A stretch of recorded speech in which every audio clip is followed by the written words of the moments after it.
la lumière de la réconciliation entre les peuples pour le Mali, pour la patrie. Cette voie, nous l'avons choisie au prix de nos vies. Nous défendrons nos couleurs. Et si nous laissons derrière nous veuves et orphelins, nous vous prions, prenez soin d'eux.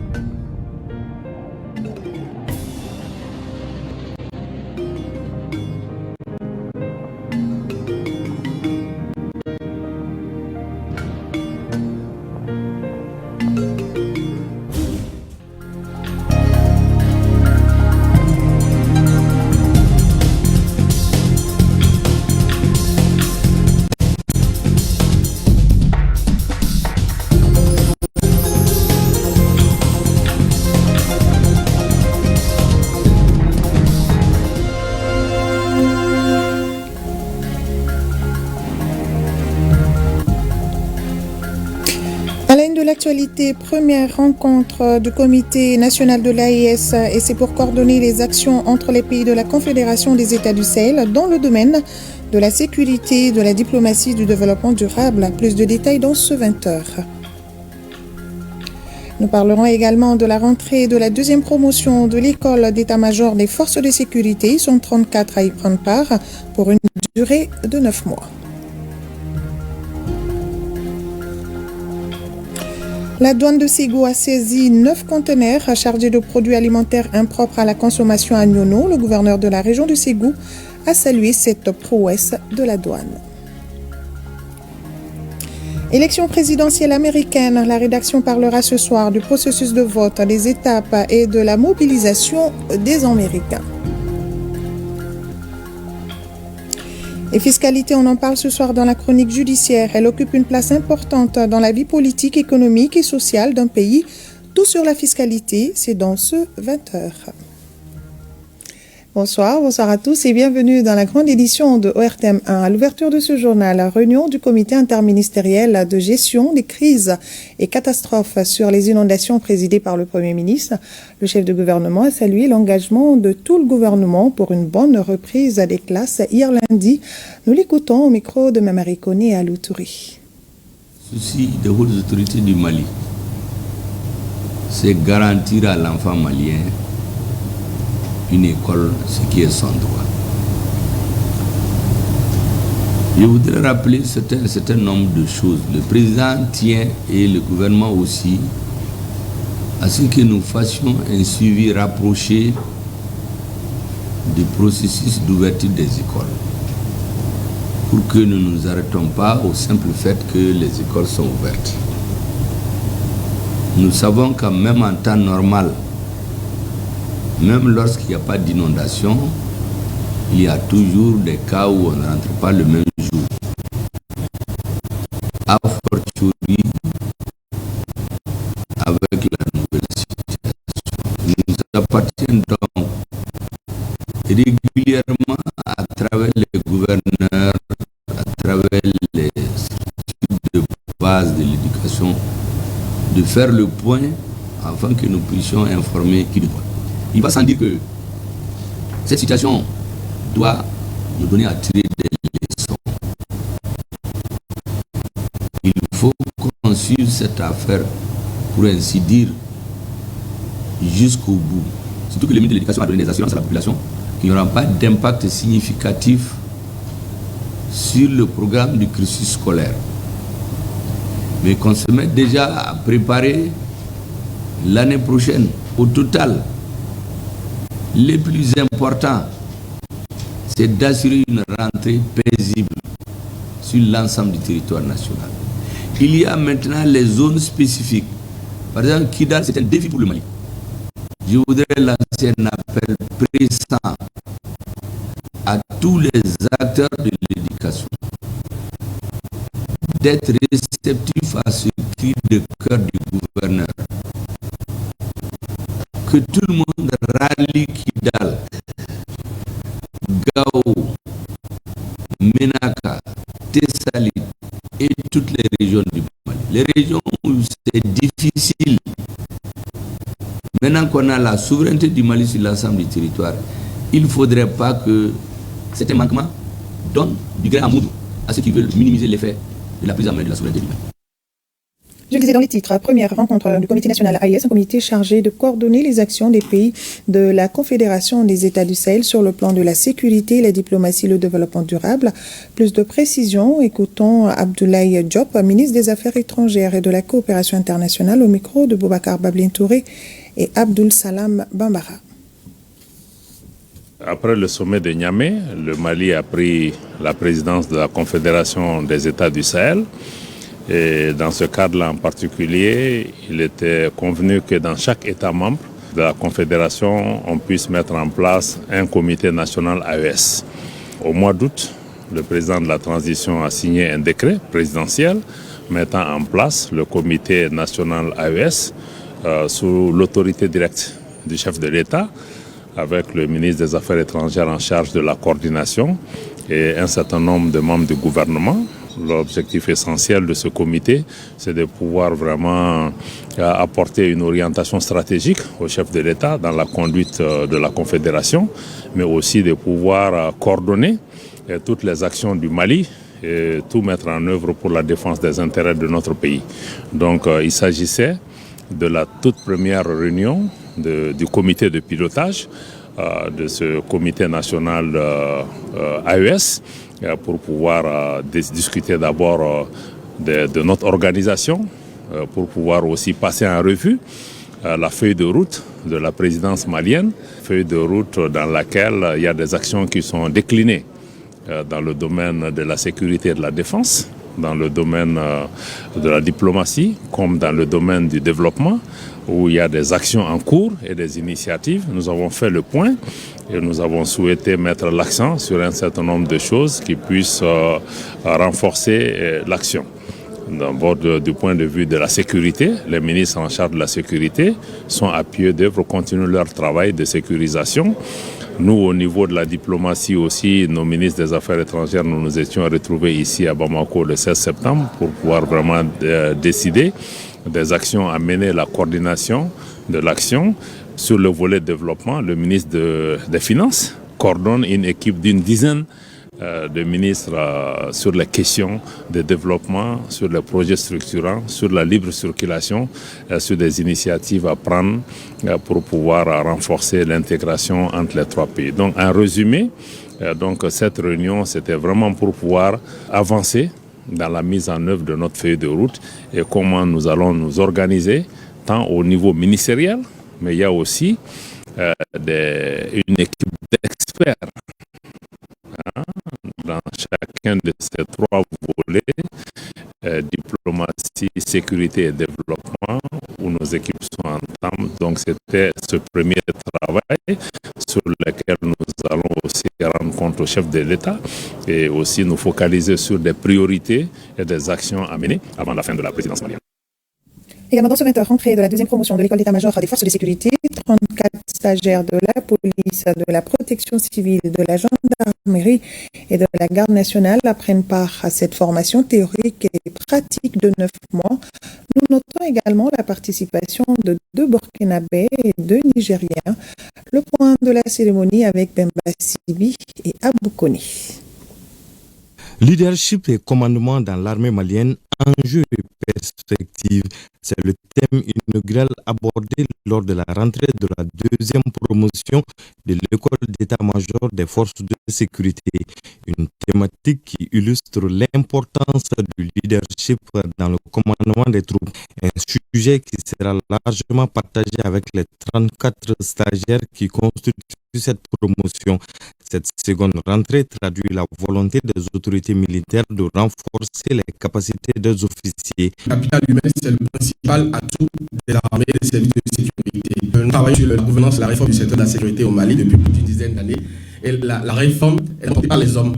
Par les hommes et par l'état d'esprit nouveau qui est celui que les autorités traduisent dans le contenu de la formation au niveau donc, de cette école-là. Cette formation constitue donc une étape cruciale dans la refondation des forces de défense et de sécurité. Pour cette seconde rentrée, l'école d'état-major des forces de sécurité du Mali prend une nouvelle dimension avec la présence de 4 stagiaires des États de l'AES. Ils recevront au cours de cette formation des connaissances générales et opérationnelles. Pour la présence du programme, il va que nous beaucoup en fonction des capacités et surtout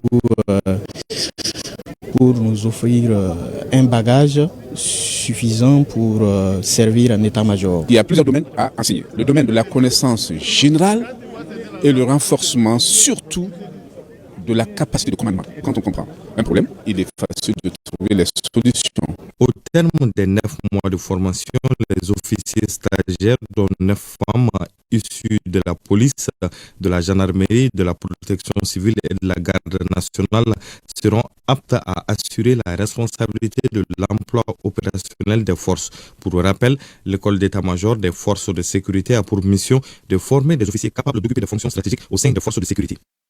Faisons un tour à l'école de la citoyenneté qui accueille sa deuxième cohorte au Palais des Pionniers. Vous le savez certainement, les ministres y passent pour mieux informer les jeunes sur la vie de la nation. Et c'était le tour de la ministre en charge de l'entrepreneuriat et celui des affaires religieuses, des cultes et des coutumes de mieux édifier les participants sur l'extrémisme religieux, le terrorisme et l'entrepreneuriat des jeunes. À l'école de la citoyenneté, un reportage de Mamadou Fani. Pour cette deuxième cohorte à l'école de la citoyenneté, le ministre des Affaires religieuses, des cultes et des coutumes a partagé avec les jeunes son expérience de la gestion de l'extrémisme religieux et la lutte contre le terrorisme. Dans un débat franc et ouvert, il a mis l'accent sur la tolérance et la cohabitation entre toutes les religions du Mali. Nous avions mis en place un cadre d'échange entre les religieux qui sauve l'état de plusieurs choses. On a mis en place un mécanisme pour aplanir ce qui est plus grand que ça. On s'est partagé les idées. Je crois que les jeunes ont bien compris la teneur du ministère. Un partage d'expérience bien apprécié par les jeunes. À travers l'exposé qu'il a fait, on a compris vraiment le fonctionnement du ministère. Je suis très contente ce matin parce qu'à travers l'histoire aussi qu'il nous a raconté, ça nous motive vraiment davantage d'avoir le courage, d'avoir l'amour du pays. Déjà le lundi, les jeunes ont bénéficié de l'expérience du ministre de l'entrepreneuriat national, de l'emploi et de la formation professionnelle. Avec le ministre, il a été question de l'entrepreneuriat jeune, sa création et son financement. On a surtout développé la thématique de l'entrepreneuriat jeune, donc toutes les questions qui touchent non seulement aux qualités d'un bon entrepreneur, mais aussi à comment créer son entreprise, comment monter son projet d'entreprise, comment obtenir un financement dans le cadre de son projet d'entreprise, comment faire le suivi et quels sont les outils pour assurer une bonne gouvernance. Ces deux panels, on retient que la sincérité et le dévouement sont des valeurs qui doivent guider les jeunes pour assurer un avenir meilleur pour le Mali. La Semaine nationale de la réconciliation s'est tenue du 15 au 21 septembre dernier. C'est Kangaba, dans la région de Koulikoro, qui a abrité la cérémonie de clôture de l'événement avec comme thème solidarité et unité nationale autour des victimes des inondations dans l'espace AES. Pour magnifier cette reconnaissance envers le gouvernement, l'association des cadres ressortissants du cercle de Kangaba a remis des attestations de reconnaissance et de Tiwara au ministre en charge de la réconciliation et au gouverneur de la région de Koulikoro, Mohamed Kayantao et Abdoulaye Diarra. Le choix porté sur Koulikoro pour abriter la cérémonie de la clôture de l'édition 2024 est une marque de confiance hautement appréciée par l'ensemble de la population de la deuxième région de notre pays et singulièrement celle de Kangaba qui a célébré avec éclat la réconciliation de la commune rurale de Kouba à Tombola et à Tanga. Quoi de plus normal quand des autorités administratives, politiques et traditionnelles de la région de Koulikoro, précisément celle de Kangaba, offrent des tiwara accompagnés d'attestations de reconnaissance au ministre chargé de la cohésion nationale et au gouverneur de Koulikoro. Des distinctions qui se justifient par le choix du cercle de Kangaba pour la clôture de la 3e édition de la Semaine nationale de la réconciliation en septembre dernier. Le général du corps d'armée, Ismaël Ouagé, a pris un certain nombre d'initiatives, parmi lesquelles des projets visant à réconcilier les villages qui auparavant dans le Mandé étaient déchirés. Et aussi dans le cadre de la Semaine nationale de la réconciliation, il nous a donné des moyens afin de soutenir considérablement les victimes des inondations au niveau de certaines communes. C'est suite effectivement à ces différents efforts du ministre de la réconciliation que la population de Kangaba, dans son ensemble, puisqu'il y avait toutes les couches ici, et toutes les associations pratiquement, qui ont témoigné en tout cas de leur accompagnement et de reconnaissance à l'endroit du ministre et à l'endroit de ma modeste personne pour les différents efforts. La CRK remercie également le général de corps d'armée Ismaël Ouagué et le gouverneur de Koulikoro pour leur implication dans la recherche de solutions aux différends qui opposaient Danga et Tombala depuis des années. Et ces deux villages ont enterré la hache de guerre au bonheur de leurs populations respectives, et cela grâce à la 3e édition de la Semaine nationale de la réconciliation. La Semaine nationale de la réconciliation est une initiative qui est venue à l'issue du dialogue intermédiaire à l'époque. Donc, c'est ce dialogue-là qui a déjà placé les jalons du cadre institutionnel de la Sénat. Il avait été demandé au ministère de la Réconciliation à l'époque de mettre en place une semaine. Et cette semaine, c'est le ministère de la Réconciliation qui l'a fait. Nous avons discuté et nous avons proposé chaque année la semaine du 15 au 21 septembre. Le 21 septembre, c'est la journée internationale de la paix. Et le 21 septembre, c'est la veille de la fête indépendance du Mali.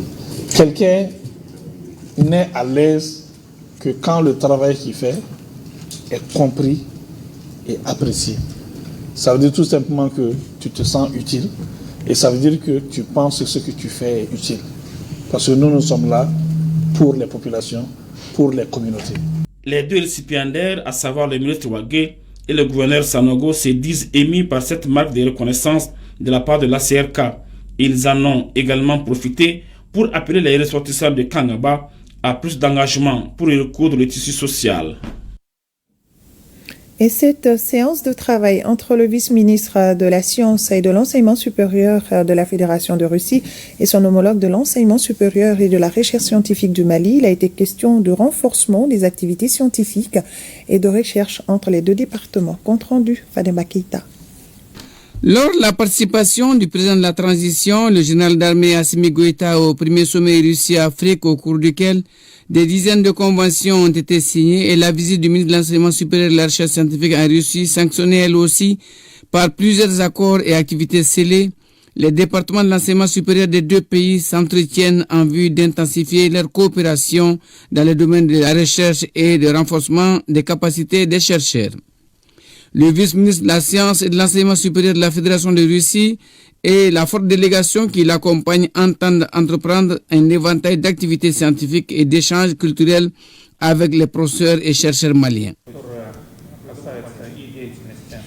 Et aujourd'hui, nous avons la possibilité d'échanger les vues dans les domaines des sciences et de l'éducation et de l'enseignement, et ainsi que aborder les questions des activités de consortium RAFU sur les telles questions comme l'éducation de la langue russe en Mali, l'éducation des langues des peuples maliens en Russie. Dans le domaine de la coopération avec la Fédération de Russie, près de 300 boursiers maliens partent tous les ans dans ce pays frère et ami du Mali pour des études supérieures. Nous avons discuté vraiment des questions très importantes qui sont en lien avec la recherche scientifique, comment nos chercheurs pourraient interagir de manière beaucoup plus intense et à profiter de l'avancée technologique de la Russie pour renforcer aussi nos structures d'enseignement supérieur et de recherche scientifique.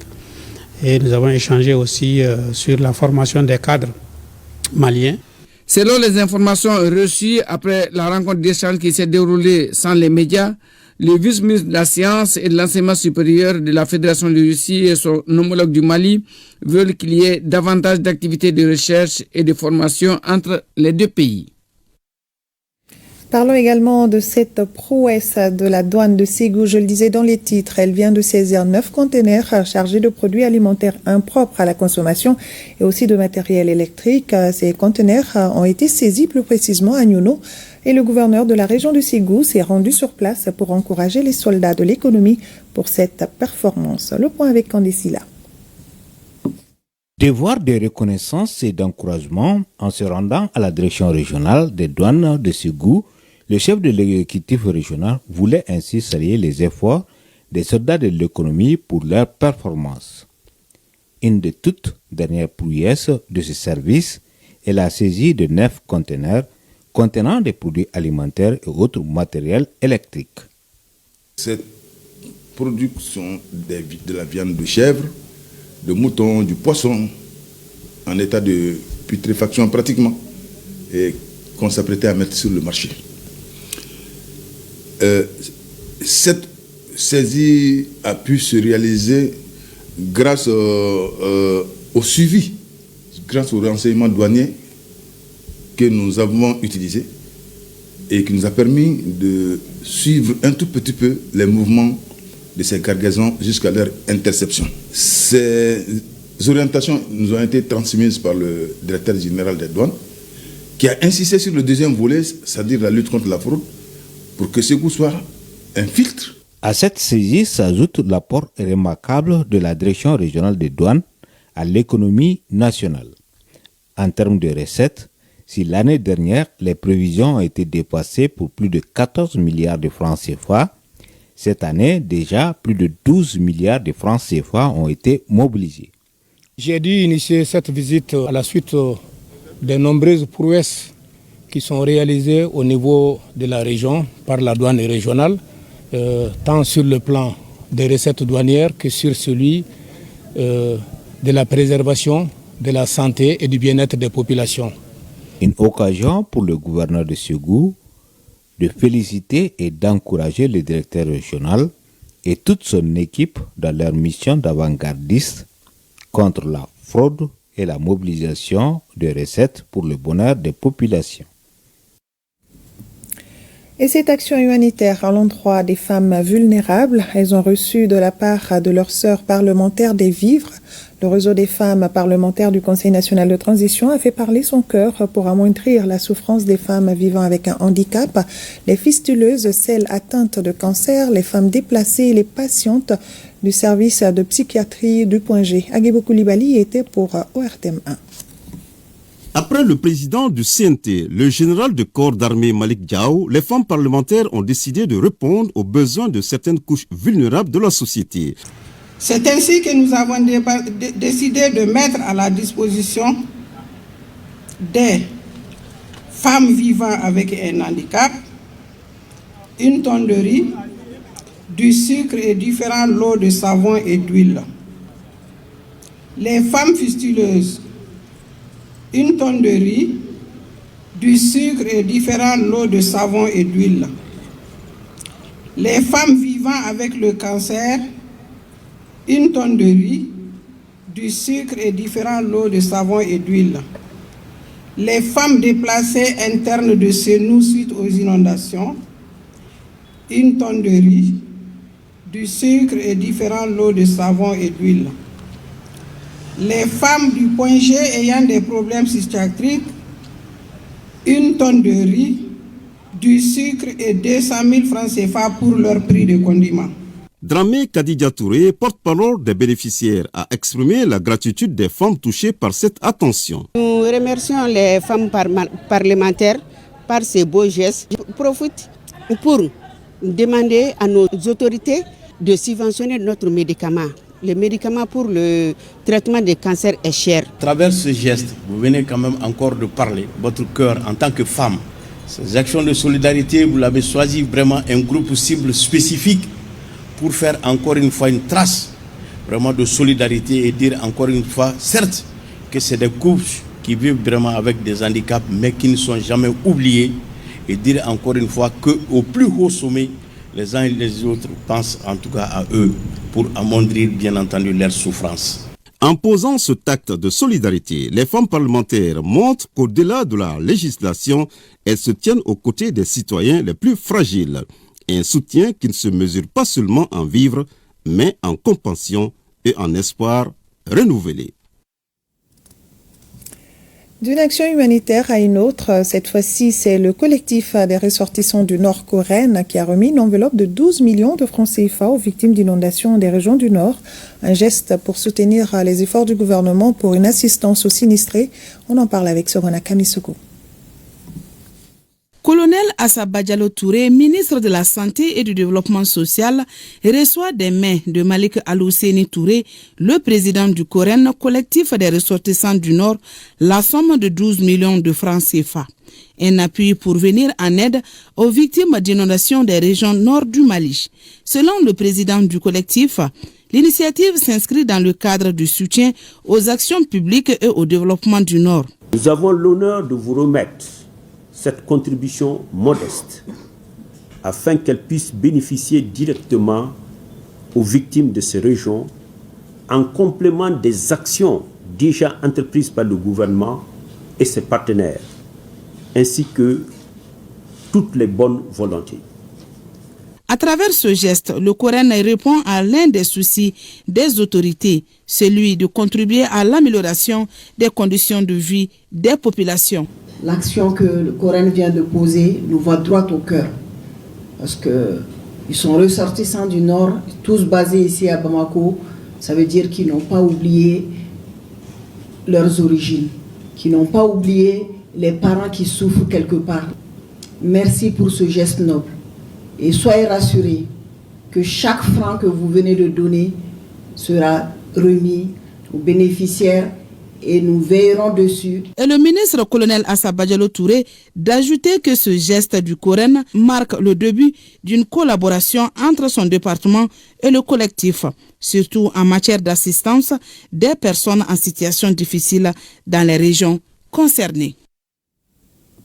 Distribution de vivres et de non-vivres aux sinistrés des inondations de la région de Douanza, une occasion pour les responsables du gouvernorat de rendre visite aux personnes âgées de la région de Douanza. Commentaire Kassim Diallo. Face aux inondations qui ont touché des milliers de personnes, les autorités de la région de Douanza répondent. Les assistances et appuis interviennent en marge du mois de la solidarité et de lutte contre l'exclusion. Les sinistrés de la région de Douanza ont bénéficié des vivres et des non-vivres. Ces gestes humanitaires témoignent de l'engagement des autorités maliennes à améliorer les conditions de vie des populations. Les heureux bénéficiaires sont les personnes âgées, les femmes, les enfants et les personnes en situation de handicap. La présente édition du mois de la solidarité et de la lutte contre l'exclusion se tient dans un contexte marqué par des effets du changement climatique qui ont occasionné des inondations avec beaucoup de sinistrés dans toutes les régions du Mali. Il s'agit pour tous de venir en aide à toutes les victimes des catastrophes d'une façon générale et singulièrement celles des inondations. Cette journée de solidarité a été mise à profit pour rendre visite aux personnes âgées de Douanza. Elle a été marquée par les consultations médicales gratuites, les activités de salubrité sportive ainsi qu'une conférence débat. Les catastrophes sont un signal fort qui devrait nous rappeler constamment de notre vulnérabilité et le besoin crucial de l'entraide pour soulager les voisins en difficulté. En effet, cette solidarité devait être un devoir citoyen quand elle contribue à bâtir une communauté plus forte et plus résiliente. De ce fait, il s'agit pour chacun d'entre nous de se munir d'une conscience collective et d'avoir une responsabilité à l'endroit des personnes vulnérables. La célébration de cette 29e édition du mois de la solidarité a permis au gouverneur de faire le bilan des inondations dans la région de Douanza. Au total, plus de 10 000 ménages touchés, 789 maisons effondrées, 1291 hectares de céréales endommagés et 694 bétails emportés par les eaux. Dans le cadre du projet JUPAX, plusieurs panels ont été organisés afin de solliciter le ministère de la Justice et des Droits de l'Homme et autres décideurs pour lutter de manière efficiente contre l'impunité du viol et toute autre forme de violence basée sur le genre. Fadema Keita. Agression sexuelle pour la victime d'une violence basée sur 4 jours de réflexion, d'échanges, de débats intenses sur plusieurs cas de viol et violences basées sur le genre. C'est l'exercice auquel ils se sont prêtés les représentants des 575 acteurs et actrices de changement. À travers 2 panels, comment éviter la révictimisation des victimes lors du dépôt des plaintes et l'application stricte de l'article 226 du Code pénal, ils tiennent à la réduction du taux d'abus contre les filles et les femmes. Le sketch présenté frustre les victimes insatisfaites des décisions judiciaires prises à l'encontre des auteurs. Lorsque les personnes viennent porter plainte pour des cas de viol, d'agression sexuelle, il semblerait que les agents de police, les officiers de police judiciaire qui doivent les accueillir, les écouter, ne leur prêtent pas l'attention qu'il faut.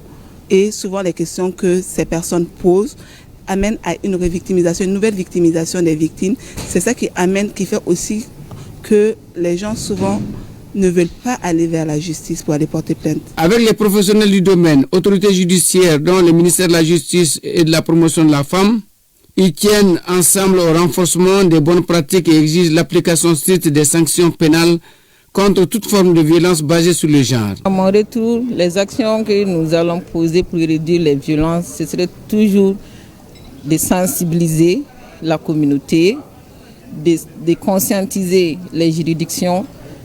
Les thèmes qu'on a reçus depuis le début du projet, ça a renforcé notre capacité. Parce qu'au début, tout le monde ne pouvait pas aider une autre personne à porter plainte.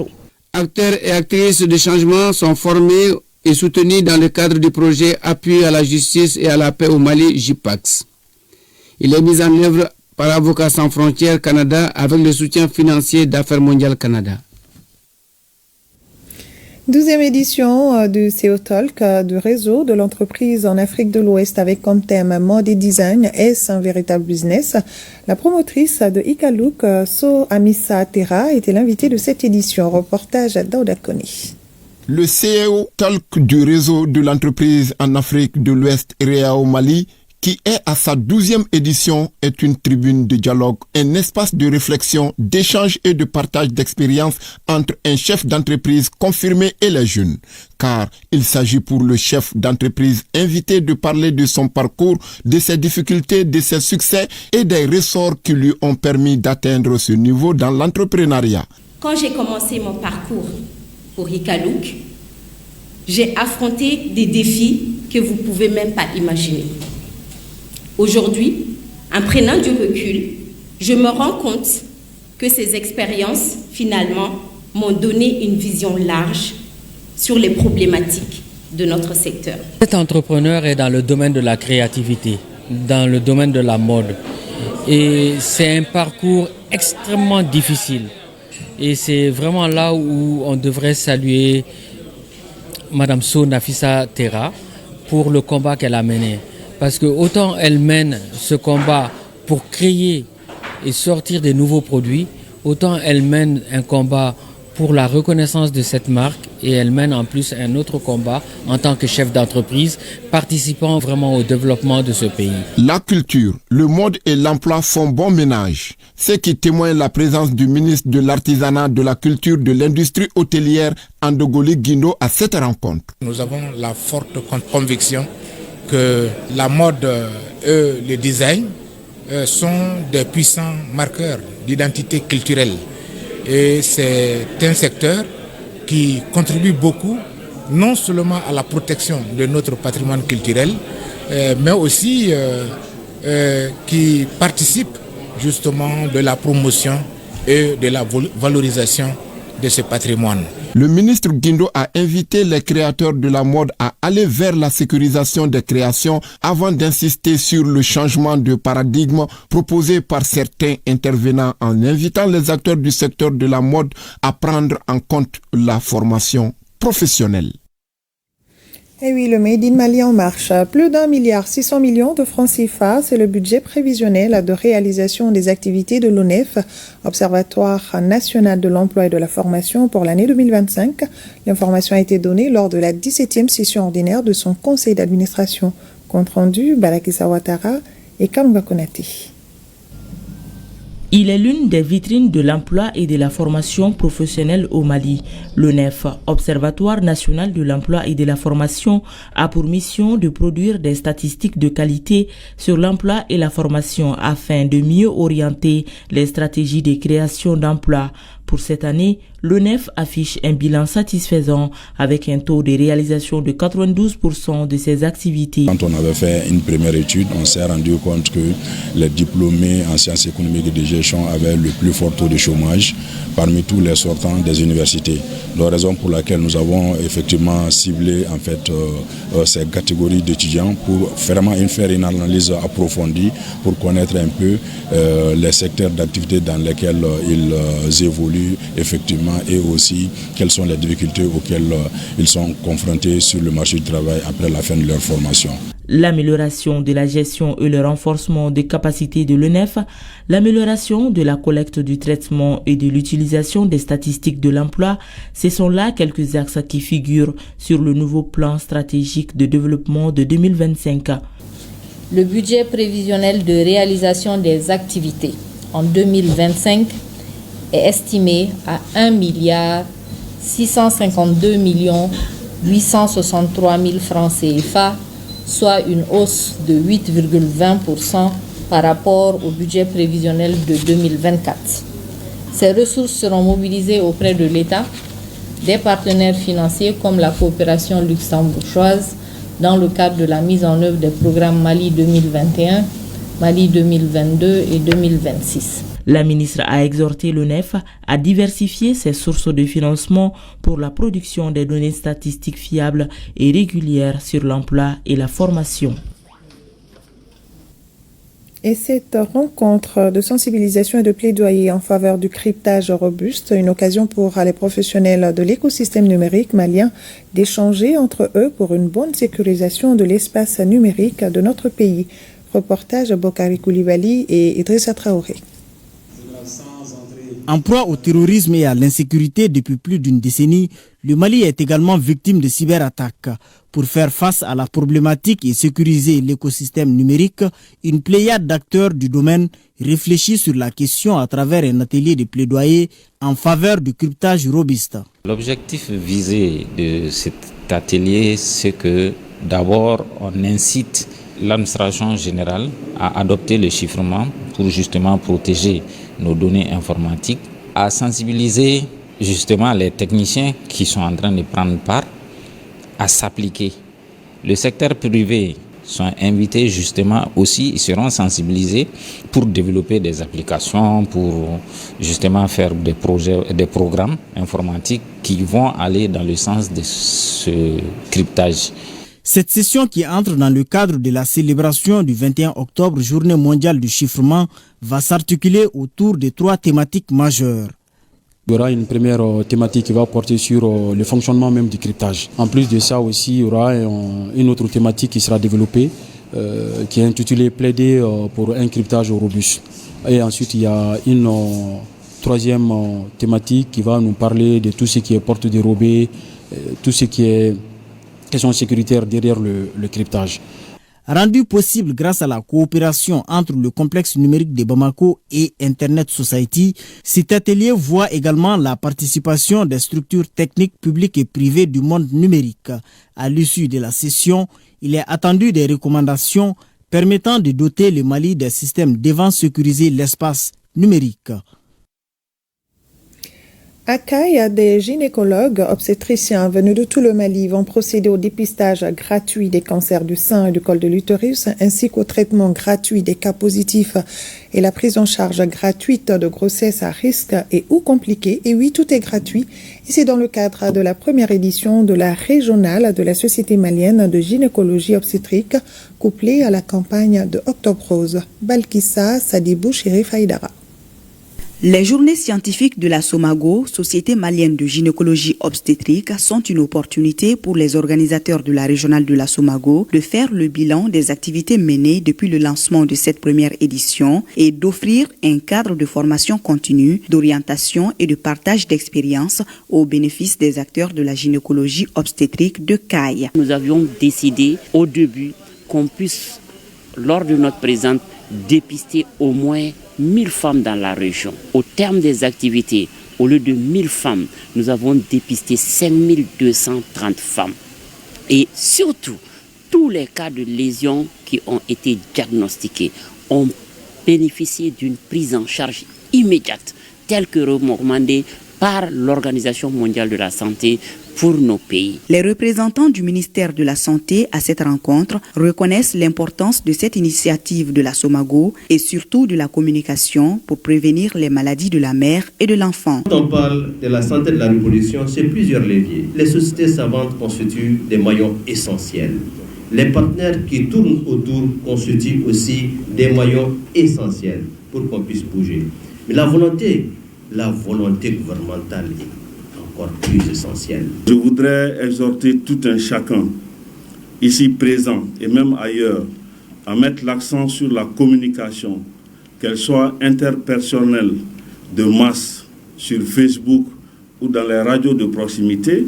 Il faut profiter de toutes les opportunités pour faire véhiculer la bonne information. Le chef de l'exécutif régional n'a pas caché sa satisfaction en ce qui concerne les acquis de cette régionale de la Somago à Kaye. Je suis un gouverneur doublement comblé aujourd'hui. Par rapport d'abord aux chiffres qui ont été présentés, le nombre de femmes qui ont été dépistées, le nombre de femmes qui ont pu bénéficier de traitements, mais aussi mes agents de santé, les professionnels de la santé qui ont pu bénéficier de l'expertise de ces éminents professeurs qui, pendant ces quelques jours, ont pu transmettre des expériences. Une visite des stands de certains laboratoires médicaux a mis fin à la cérémonie d'ouverture de cette journée scientifique de la Somago à Kaye. La rentrée scolaire au titre de l'année 2024-2025 est effective dans les régions de Menaka et Nara.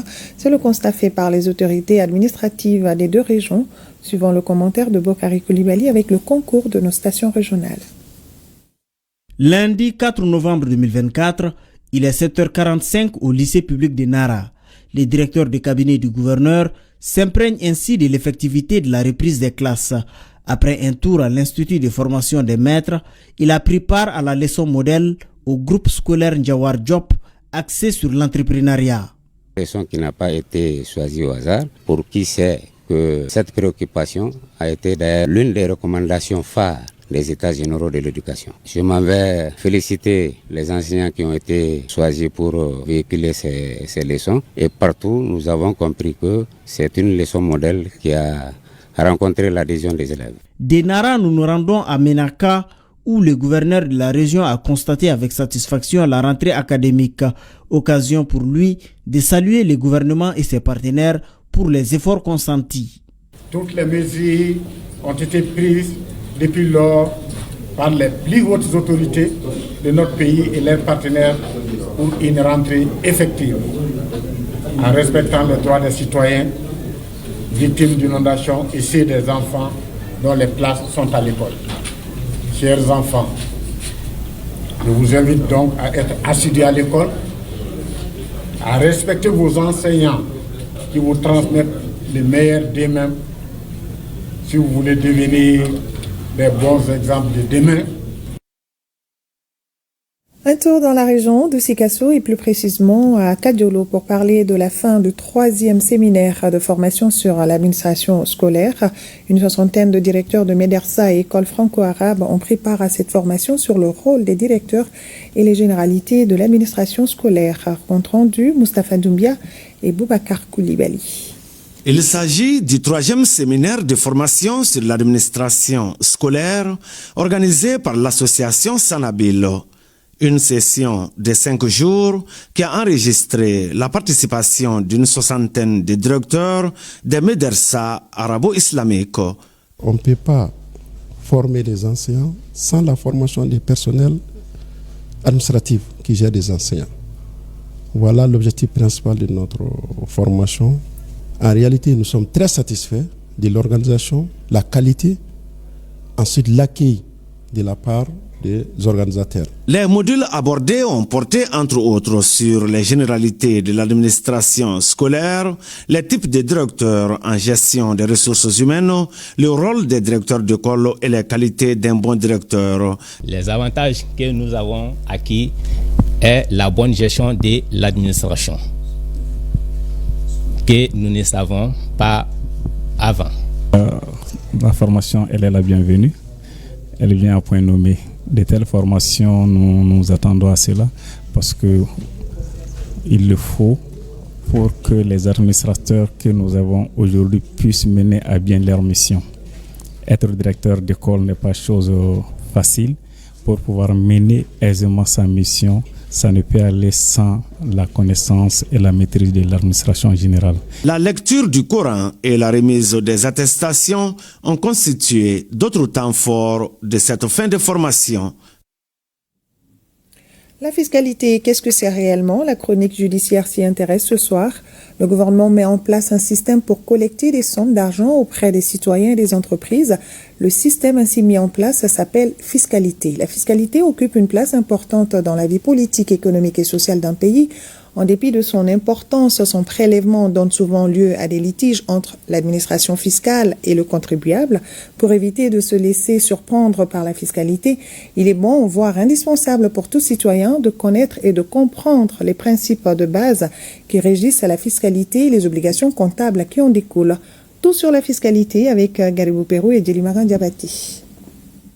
Complexe, la fiscalité touche à la fois les citoyens et les entreprises. Elle englobe les prélèvements obligatoires tels les impôts sur le revenu, la TVA, les cotisations sociales et les impôts sur les sociétés.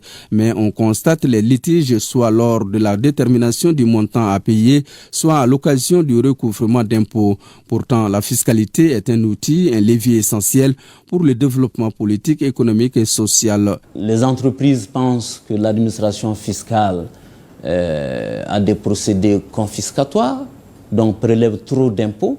De l'autre côté, l'administration fiscale pense que les entreprises et contribuables sont toujours prêts à frauder, à dissimuler l'assiette des impôts ou à se soustraire tout court à l'imposition ou au recouvrement de l'impôt. Voilà pourquoi il y a ces litiges à l'occasion du prélèvement fiscal. La fiscalité permet de financer l'éducation, la défense, la santé et même les infrastructures. Que faudrait-il envisager pour éviter ces litiges? Il y a deux chartes. Il y a la charte du contribuable et il y a la charte du contribuable vérifié. Chacune de ces chartes comporte des codes de conduite. Du côté de l'administration fiscale, on demande à l'administration, aux agents d'impôts, d'être à l'écoute des contribuables. Du côté des entreprises ou du citoyen, du contribuable, qui doit faire preuve de civisme. Au-delà de ces chartes, il y a cette procédure qu'on appelle la procédure du contradictoire, qui donne la possibilité au contribuable de s'exprimer par rapport à l'impôt qui lui est réclamé avant que cet impôt ne soit définitif. Et si, malgré ces mesures, les contestations continuent et opposent toujours les partis? Il y a des procédures, il y a une phase administrative et une phase juridictionnelle éventuelle. La phase administrative, d'abord, dans cette phase administrative, il y a le recours hiérarchique. Mais si, malgré le recours hiérarchique, il y a toujours la persistance du litige, il y a ce qu'on appelle les commissions. Ces commissions n'ont pas vocation à trancher le litige, mais à donner un avis. Il y a aussi la phase juridictionnelle. Lorsque c'est devant le tribunal administratif, on parle de requête introductive d'instance, le dossier sera inscrit en rôle et il y aura une décision de justice. Et si c'est au niveau donc du tribunal judiciaire, ce n'est pas une requête introductive d'instance, on va dire que ce serait une assignation, donc par acte extrajudiciaire. Y a-t-il un autre moyen de résolution des problèmes entre l'administration fiscale et le contribuable? Bien sûr, si l'administration reconnaît par exemple qu'en réalité il y a eu une erreur de sa part, l'administration peut décider de faire un dégrèvement d'office. Il y a aussi ce qu'on appelle la transaction. Comme on le dit très souvent, il vaudrait mieux un mauvais arrangement qu'un bon procès. Ça, c'est la transaction. Il y a aussi ce qu'on appelle les demandes de modération. Seul le ministre des Finances peut accorder une modération. Modération veut dire une diminution du montant de l'impôt. En faisant valoir que si on paye tout ce montant, ça compromet la continuité de l'exploitation de l'entreprise. Donc l'entreprise risque de fermer. Et donc, pour éviter ça, le ministre va dire, écoutez, c'est des emplois qui sont liés à cette entreprise. Il y a de futures recettes fiscales aussi que l'entreprise. Donc, va décider de sauver l'entreprise en accordant une modération du montant de l'impôt à payer. En dehors de cela, il y a ce qu'on appelle les demandes de remise gracieuse qui concernent cette fois-ci les pénalités. Profession libérale, le conseil fiscal joue un rôle déterminant dans les obligations fiscales. Pour mieux appréhender, anticiper, maîtriser les risques fiscaux, il faut se faire entourer par ces experts comptables et fiscaux. Le risque zéro n'existe pas, mais c'est par là qu'on va minimiser le risque fiscal, les litiges fiscaux. L'évasion fiscale, la taxation des entreprises sans présence physique constituent les obstacles auxquels la machine fiscale fait face. Il sera bon à l'avenir de mettre à contribution les nouvelles technologies pour améliorer la collecte des impôts et réduire la fraude, car faillir à ses obligations fiscales ou se soustraire volontairement équivaut à rompre avec la solidarité nationale. L'élection présidentielle américaine, on en parle dans ce 20h, une élection qui marque souvent des tournants décisifs dans la trajectoire du pays. Le président élu aura la tâche complexe de gérer les divisions intérieures et de repositionner les États-Unis sur la scène internationale. Pour ce scrutin 2024, Kamala Harris, actuelle vice-présidente, candidate du Parti démocrate, est la première femme noire de fille de migrants à se présenter à l'élection qui l'oppose à Donald Trump, ancien président du Parti républicain. Le processus du vote, les étapes et la mobilisation des Américains dans ce reportage de Aïssata Ibrahim Maïga depuis New York. C'est à 6 heures du matin que les bureaux de vote ont ouvert dans les États de la côte est du pays, de New York où je me trouve. Au moins 186 millions de citoyens des États-Unis d'Amérique âgés de 18 ans ou plus sont appelés aux urnes pour désigner leur 47e président. L'élection présidentielle américaine se fait en 3 formats. Le vote en personne le jour de l'élection, le vote anticipé et le vote par correspondance. Chaque État fixe ses modalités pour chaque option. Pour le vote anticipé, déjà environ 77 millions de personnes ont déjà exprimé leur choix grâce à cette option proposée depuis les années 2000. Il faut noter que dans 47 des 50 États, tous les électeurs inscrits peuvent voter de manière anticipée, à l'exception du Mississippi, du New Hampshire et de l'Alabama. L'élection présidentielle est souvent perçue comme une course entre 2 grands partis, le Parti démocrate et le Parti républicain. Les candidats de ces partis sont généralement ceux qui captent le plus d'attention, bien qu'il existe des candidats indépendants ou de petits partis. Les sondages donnent pour cette élection les 2 principaux candidats, Donald Trump et Kamala Harris, au coude à coude, en particulier dans les 7 États clés du Michigan, du Wisconsin, de l'Arizona, de la Caroline du Nord, de la Georgie, du Nevada et de la Pennsylvanie. Ce sont d'ailleurs dans ces États que se passe la majeure partie de la campagne électorale. Le vainqueur est déterminé par le collège électoral composé de 538 grands électeurs représentant tous les États et non au suffrage universel direct. Pour l'emporter, un candidat doit obtenir au moins 270 des 538 voix du collège électoral. En cas d'égalité parfaite, ce sera à la Chambre des représentants de trancher. Les premiers résultats sont donnés le soir de l'élection et le vainqueur est annoncé quelques jours plus tard. Pourtant, le décompte officiel aura lieu le 6 janvier 2025 lors d'une session conjointe de la Chambre des représentants et du Sénat. Voilà, les États-Unis cherchent un président pour succéder à Joe Biden, qui de la vice-présidente sortante Kamala Harris ou de l'ancien président Donald Trump entrera au bureau ovale le 20 janvier prochain. La réponse est encore dans les urnes, mais ne doivent plus tarder à en sortir à l'issue du vote de ce mardi 5 novembre 2024 sur Ibrahim Keïta. La règle est connue en démocratie contemporaine. Quand le pays de l'ongle s'aime tous, c'est le monde démocratique tout entier qui éternue.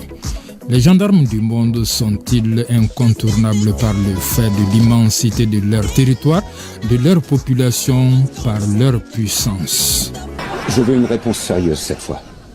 Qu'est-ce qui fait des États-Unis le plus grand pays du monde? Eh bien, ils viennent de le dire, l'égalité des chances, la diversité, la liberté et la liberté. Jusqu'ici, il était admis que le système démocratique constituait le moins mauvais des systèmes de gouvernance, puisque présenté comme le pouvoir du peuple, pour le peuple et par le peuple. Cependant, l'histoire récente des États-Unis nous invite à revoir nos copies. En tout cas, le pays a tremblé et la démocratie dangereusement vacillé ces derniers temps. Certes, on y était abonné aux affrontements des avocats. Entre là, des tribunaux, interdiction de voter signifiée à certains citoyens, présélection de candidats par l'argent, publicité politique abrutissante et vide de contenu, débat politique révisé au porte-voix d'un parti unique bicéphale appelé républicains et démocrates que rien de fondamental n'oppose, information de journalistes en tenue camouflée, des ingrédients déjà explosifs. Mais fait inédit que le nombrilisme et l'aveuglement du candidat républicain et le recours au moins peu orthodoxe des démocrates d'empêcher de gouverner constituent une recette de conquête du pouvoir. Ça, c'est nouveau. Les signes avant-coureurs étaient pourtant là. Du coup, la question qui se pose est celle de savoir, l'empire fracturé, comme le titre un confrère, reste-t-il encore ou toujours indéboulonnable? C'est vrai, le propre est jeté à la démocratie à l'américaine, mais le Rubicon n'est pas encore franchi. Du moins, peut-on encore croire sans certitude? Pensez aux gens qui vous écoutent. Pourquoi les États-Unis ne sont pas le plus grand pays du monde, monsieur. Là voilà ma réponse. Il n'y a absolument aucune preuve qui atteste que les États-Unis sont le plus grand pays du monde. Nous sommes 7e en ce qui concerne le taux d'alphabétisation, 27e en maths, 22e en sciences, 49e en espérance de vie, 178e en mortalité infantile, 4e en force de travail, 3e en revenu médian des ménages et 4e en exportation. Nous sommes premiers dans seulement 3 catégories. La proportion de citoyens incarcérés par habitant, le nombre d'adultes qui croient que les anges existent et les dépenses militaires qui sont plus élevées que celles de 26 pays suivants cumulés, dont 25 sont nos alliés. Démocrates et républicains constituent bonnet blanc, blanc bonnet quant à leur hostilité à la mondialisation, protectionnisme et industrialisation faisant foi. Cependant, il reste évident que leur posture diverge sur l'essentiel des crises actuelles dans le monde. La guerre israélo-arabe, la guerre russo-ukrainienne, la lutte antiterroriste. Si les premiers prêchent le parti pris, les seconds prônent la fin des hostilités dans un avenir immédiat. Faut-il le rappeler, 45 présidents se sont succédés dans le bureau ovale avant Joe Biden. Parmi eux, 35 ont quitté les fonctions sans éclat scandaleux. 8 sont morts pendant leur mandat et Richard Nixon, a démissionné. Il ne faut jamais désespérer de l'Amérique. Mais l'image du gendarme du monde s'est écornée. De là à conclure que la démocratie made in USA se grippera par archaïsme ou par obsolescence, il y a un pas à ne pas enjamber allègrement. Même si l'on sait aussi que dans l'histoire des collectivités, les peurs changent, mais la peur demeure. Vu sous cet angle, les États-Unis commencent à nous faire vraiment peur.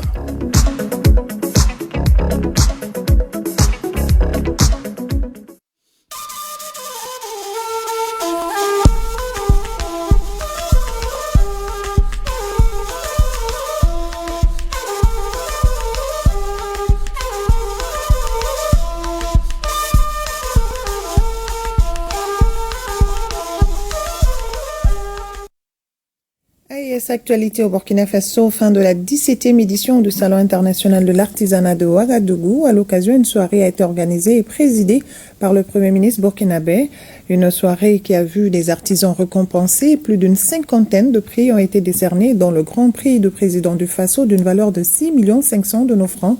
Les temps forts de cette soirée avec nos confrères burkinabés, Alassane Kenderebeogo et Momoni Wanga. Le Mali sur la plus haute marche du podium. Au palmarès des prix de la 17e édition du Salon international de l'artisanat de Ouagadougou, le Mali remporte le premier prix du président du Faso d'une valeur de 3 millions de francs CFA. Dans la même catégorie, le Niger s'adjuge la 2e place et le Burkina Faso la 3e. Le prix du pôle des régions du président de l'Assemblée législative de transition revient à Inoussa Diallo des Hauts-Bassins. Qui connaît le CIAO connaît la valeur du prix, du Grand Prix du Faso. Et tout pays voudrait le remporter. Si aujourd'hui la France a donné le Mali de l'emporter, nous pouvons être fiers de l'emporter et remercier nos autorités d'avoir cru à nous pour mettre tous les moyens qu'il nous faut pour participer de façon honorable à ces CIAO. Au chapitre de la créativité, AES Sécurité de Adama Sylla du Burkina Faso remporte le prix de la meilleure œuvre africaine exprimant les idéaux du président Thomas Sankara. Le titre de la meilleure œuvre du pavillon de la créativité est lui arraché par Mboumamgue Rosemary Fuenten du Cameroun. Je voudrais d'abord féliciter notre lauréate pour ce premier prix de la créativité qui, à la vérité, est la fabrication d'un tapis qui participe du recyclage de tout ce qu'on a comme matériaux plastiques. Au titre des prix spéciaux, 22 artisans sont également récompensés pour leur ingéniosité. Des récompenses dont la valeur varie entre 300 000 et 1 million de francs CFA. Au-delà des prix, le CIAO est une tribune d'expression par excellence pour les artisans depuis 36 ans maintenant. J'ai la ferme conviction qu'au-delà des contacts qui ont été noués, ce sont de véritables relations d'affaires fructueuses qui ont été scellées, toutes choses qui augurent de perspectives de bonnes affaires pour nos braves et talentueux artisans, en termes de consolidation des connaissances et des compétences grâce à des échanges fructueux et des découvertes, de conclusion de partenariats gagnant-gagnant, d'amélioration de la visibilité des artisans au plus grand nombre, d'accès des artisans à d'autres marchés sous-régionaux et internationaux. Le Burkina Faso est reconnaissant de ses partenaires et des pays participants, avec une mention particulière au Cameroun, aux pays invités spéciaux, le Niger et le Mali. Bravo au Mali qui a remporté le Grand Prix du président du Faso au CIAO d'une valeur de 6 500 000 francs CFA. Le président du Faso, le capitaine Ibrahim Traoré, a livré le lundi 4 novembre 2024 à l'occasion de la cérémonie officielle de montée des couleurs à la présidence du Faso un important message à l'endroit des Burkinabés. Il a insisté sur la nécessité de réduire les dépenses de fonctionnement de la présidence et institutions afin de faire des investissements sociaux au profit des couches vulnérables. Retour sur les propos du président du Faso avec Achille Kaboré. Face à l'adversité, le Burkina reste résilient. Pendant que les forces de défense et de sécurité et les volontaires pour la défense de la patrie engrangent des victoires sur les différents fronts, le pays vient de réussir le pari de l'organisation de deux événements majeurs salués par le président du Faso, le Salon international de l'artisanat de Ouagadougou CIAO et le Tour du Faso. On ne peut que rendre grâce à Dieu pour la tenue de ces deux événements qui viennent témoigner encore donc de la résilience du peuple burkinabé, qui vient donc mettre à nu les mensonges de ces médias qui tentent à faire couler un narratif comme quoi le Burkina est à feu et à sang.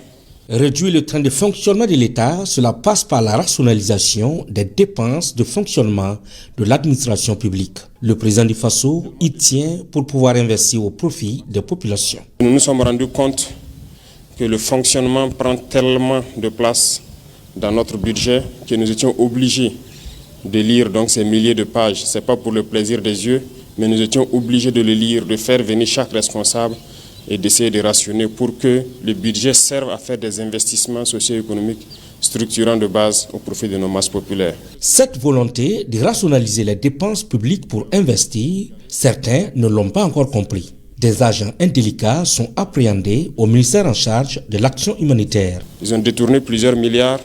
La police a fait un excellent travail d'enquête qui nous a permis de découvrir beaucoup de biens, des véhicules de luxe, un bon nombre de choses en tout cas qui ont été saisies.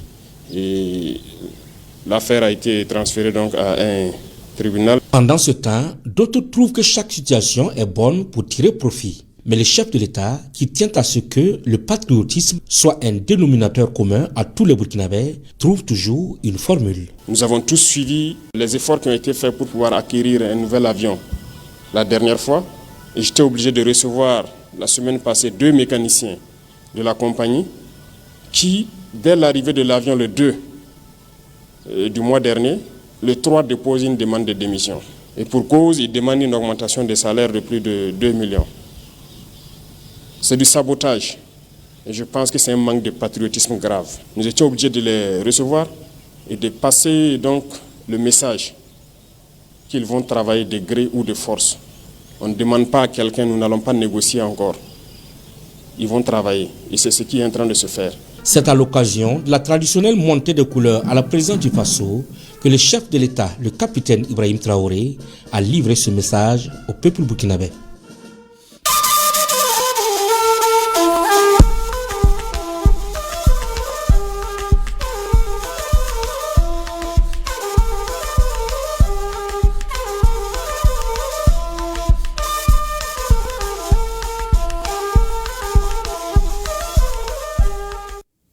Voilà, c'est la fin de cette édition. Merci à vous de l'avoir suivi. Au plaisir de vous retrouver demain aussi pour la grande édition. Prenez soin de vous et de vos proches. Nos grands-pères nous enseignent ce soir d'avoir la capacité de faire face aux adversités de la vie, de transformer la douleur en force motrice pour se surpasser et en sortir fortifié. Bien à vous et bonne fin de soirée à tous.